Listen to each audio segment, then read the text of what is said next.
yung inyong pagmamahal para sa Kanya. Kung paano nyo po pinipressure yung mga ginawa niya para sa inyong mga buhay sa ating mga buhay. Kaya salamat, Ate Waway, dahil naging blessing ka para sa marami. At marami ka palang inampon. Mahilig mag-ampon, mahilig magbigay. Kahit ako po lang sa dadaan sa bahay, ay dala po itong blessing.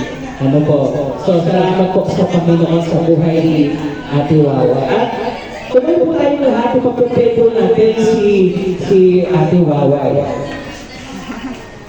Tayo po ay manalangin. Panginoon, marami po salamat sapagkat nagkaroon po kami ng Ate Waway, nanay, lola, ating bahay, ate, na nakilala po namin at naging blessing po para sa ating pong mga buhay. Salamat po sa kapagkat binigay mo po siya para sa amin. At nawa po, ang dalangin ko po, patuloy po siyang pagkalain sa kanyang buhay, bigyan ng kalakasan, at kung may mga nararamdaman po, ikaw po ang siyang magpagaling sa kanyang Panginoon.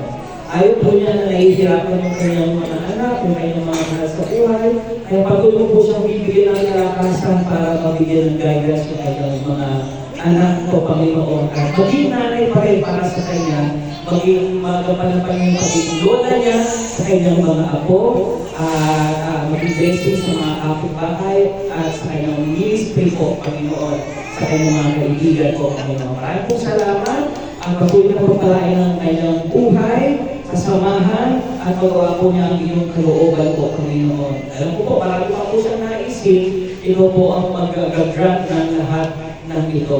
Ang dalangin po namin, ang patuloy na pagpapala at kapayapaan, pag-ibig ang iniiwan po namin sa kanyang buhay at sa kanyang pamilya. Maraming po salamat sa pangalan ng Panginoong Jesus. Amen.